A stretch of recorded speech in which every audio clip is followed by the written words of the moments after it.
Right, friends, it's Timon. We're gonna do a video on Dr. Bergman. Yes, the health slave of YouTube. Anyways, we're gonna react to Dr. Berg's video. Dr. Berg says, "Eat only meat for 30 days." I can't wait to see this. What would actually happen if you consumed only meat for 30 days? I think the You'd undomesticate yourself. The problem is you're not eating the rest of the animal because he just showed you muscle meat. Is he talking about eating all the organs and drinking the blood of the animal? best way to figure this out is to go to the experts. This is my big fear for these people. If you do it for a month and you lose 20 pounds and you feel better, great. But 20 years from now, your risk of heart disease and cancer and other medical problems are going to be very significant. And why is that, though? They never mention why that is. They just say, well, it's significant. If you eat your natural diet as a natural carnivore, natural food, you're going to die of heart attacks and disease and everything. You're going to you're just going to die, dude. Get it? That makes absolutely no sense. But then again, maybe if you just eat the muscle meat, right? You don't eat any of the organs or drink the blood or anything else. That's a possibility. Or any fat, animal fat. Maybe, I don't know. I don't know. Maybe, yeah. Could contribute. Who the hell knows, man? I think people lack in eating a lot of these other parts of the animal. They just seem to stick to one part. But okay, diversity is the key to longevity and health. See, here's the thing. Everybody's looking for the secret to longevity. Longevity means that you should eat all the parts of the animal, and that would equate to what? Longevity, because think about it. If they sell you supplements for a glucosamine, right, for your joints, right, then what should you be eating, really? Cartilage. But you're not eating the cartilage of the animal. See what I mean? You're not doing any of those things. Or your liver, to regenerate your liver, have a healthy liver. Eat liver, right, or kidneys.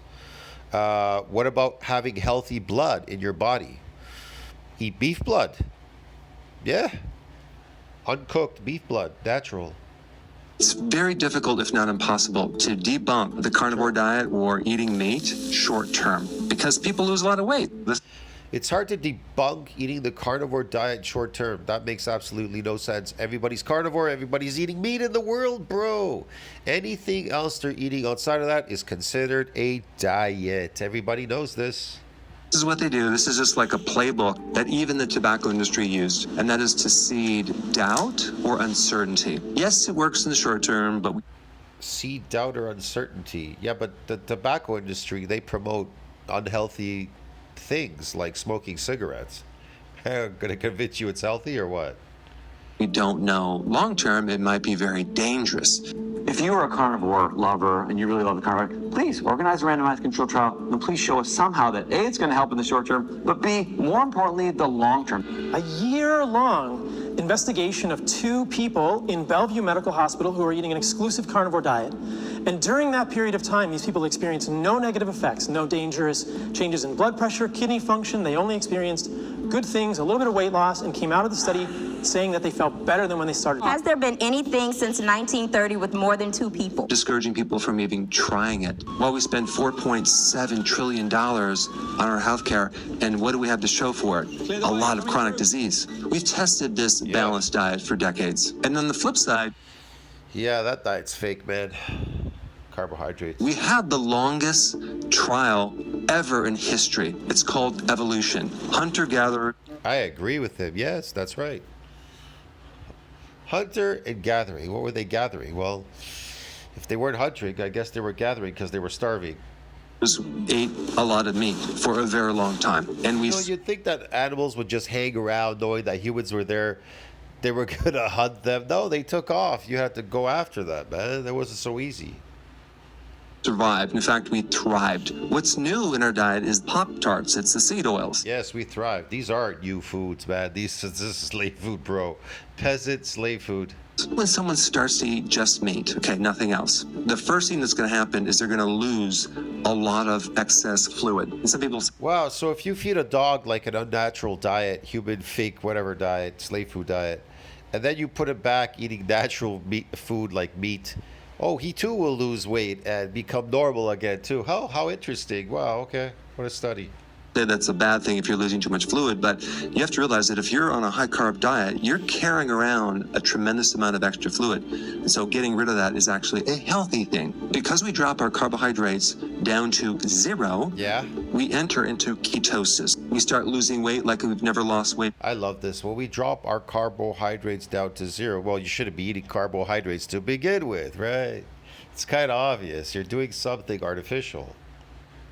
Before. That's just the tip of the iceberg. There's something actually even bigger that happens. You heal your gut. Vast majority. Now, there's something even bigger that happens. Men start having erections, bro. Their balls get bigger. They get erections, bro. That's what they get, man. They become more muscular and they become a lot more healthier. So that's why they're getting erections, bro. Like they're 60 years old again. They just haven't experienced that because stuck on a peasant slave food diet. People have damage with their gut. When you start consuming Oh, and pregnancies start going up. That's another thing too. meat only, you And sex drives. start healing the gut from many different angles. Bile salts go through our small intestine to clean up any excess bacteria that we don't need. And if we don't have that bile to keep that in check, we end up getting too much bacteria in the wrong part of the digestive system. And then you start getting more bloating. With an all-meat diet or the carnivore diet, that clears up really fast. So That your does. digestive system is going to thank you. When someone's Here's the thing, man. If you have a woman, you want to fix her sex drive, you want her to be like you don't have a high sex drive or whatever, feed her meat. Feed her fish and meat. She's going to have a very high sex drive, dude. High animal fat meat and, organ meat, beef blood, fish. She's going to have extremely high sex drive, dude. says that you have to heal the gut with plant or even fiber, they just do not know what they're talking Yeah, that stuff causes that causes dysbiosis. That causes the problem. For sure. about. Adding more fiber to a gut that's already inflamed, it's like putting gasoline on a fire. It's just going to make things worse. You don't have these amino acids in any of the plant foods. They're in They don't have any of these amino acids in plant foods. Well, they have some, but they're lacking. Yeah, they're lacking. I mean, they're lacking in them. That's for sure. It's not like you're gonna eat brewer's yeast because brewer's yeast is not lacking in it. But it's not like you're gonna go out and look for brewer's yeast and eat that, consume that all day, man. You know what I mean? It's a horrendous thing to eat. Brewer's yeast is gross. animal foods. Also, you're eliminating another huge food group, grains. Most of the sugar that we eat is made from grains. That refined starch will spike your blood sugar. Yeah, grains. Yeah, these seeds and shit. This is great. Yeah, humans should be eating seeds. I mean, even birds, they don't eat seeds. They swallow them and then they shit them out. But they don't crunch them up. Way higher than actual sugar. Well, even though it's not called a sugar, they actually can label it a complex carbohydrate. Take a look at leaky gut. I believe that. Question is, what causes that? Because that seems to be at the root of so many problems, especially autoimmune. It's like this, man. If you're eating any carbs and it's causing you a problem, you should quit and switch over to high animal fat. See what I mean? Look, you gotta experiment what's going to be best for you. I think the people out there, they just these days, they're scared and they don't want to try anything. Fuck. Once you try, you'll find out what it's like to be normal. But a lot of people, they don't even know what it's like to be normal out there. They're so abnormal on these fake peasant food, slave food diets. Disease. Then you have a lot of chemicals in these whole grains. Most grains are genetic. No, really? You don't say. I love this. They're genetically modified. That they're all engineered, man, by man. They don't exist in nature. Modified, which means they have traces of this right here. Roundup Ready. You may be getting traces of this in your grains, which is herbicides, fungicides, pesticides, glyphosates. Wow, this all shit, bro. Also classified and patented as an antibiotic. Then when you start to consume salad or if it's classified as an antibiotic, that means it's destroying all your bacteria in your body, and we are made up of bacteria to keep us healthy. different types of vegetables, that then irritates you. Why? Because you have gut inflammation already, and you can't handle all this extra fiber and plant chemicals that can irritate the gut. When you start eliminating sugar and refined grains, you stop feeding these pathogens in our gut. So now if you had an overgrowth of fungus or yeast or candida, you just starve it to death. Let's talk about insulin resistance just for a moment. It's a huge problem. It comes from sugar and starches primarily. If you have any disease that's related to insulin resistance, which a lot of people do, those diseases tend to go away. Try this out and see if it works for you. I remember one time I had severe constipation, and I started to consume more meat, and I was shocked to find out how that resolved my constipation. I thought I needed more fiber to handle my constipation. Absolutely not true. The fiber was causing the constipation. You heal the gut and you have less inflammation. You are able to now finally absorb more vitamin D.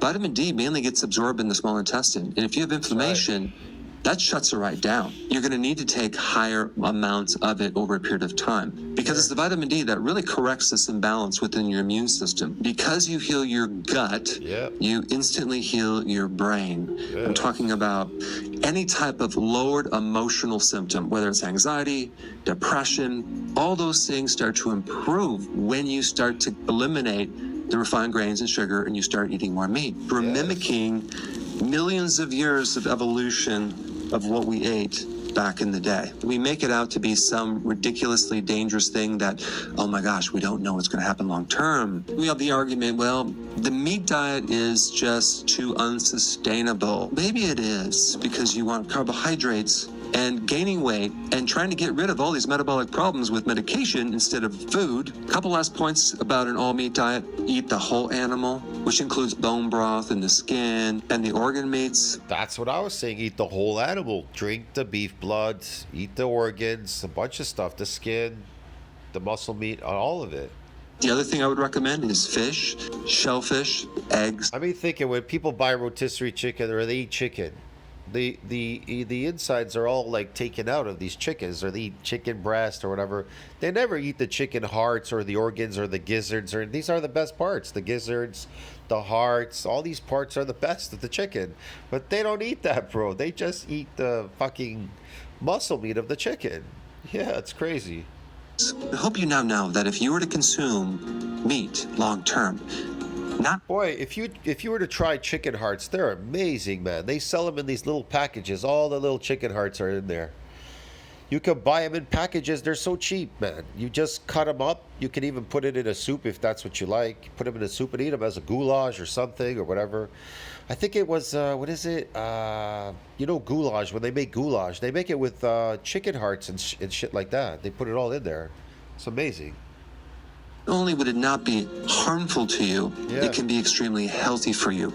And for more information on that, I love that. It can't be harmful. It's extremely healthy for you. The harmful for you. Well, it's never been harmful for anybody, but okay, whatever. They'll convince you that because that's their business, to make you see the belief that animal products are unhealthy for you as a carnivore animal. How stupid is that? Hey, guess what? We're carnivore animals, right? It's unhealthy for you to eat animals. What the fuck, bro? And then they want to convince you that you're omnivore. They say, hey, well, humans are omnivores. No, humans are animals of opportunity. There's no such thing as omnivore. And anyways, if you're an omnivore, you're still what? A carnivore. So how can carnivore be unhealthy for you? This is just dumb. Whatever. There's only two sexes, male, female, okay? There's only carnivore and herbivore.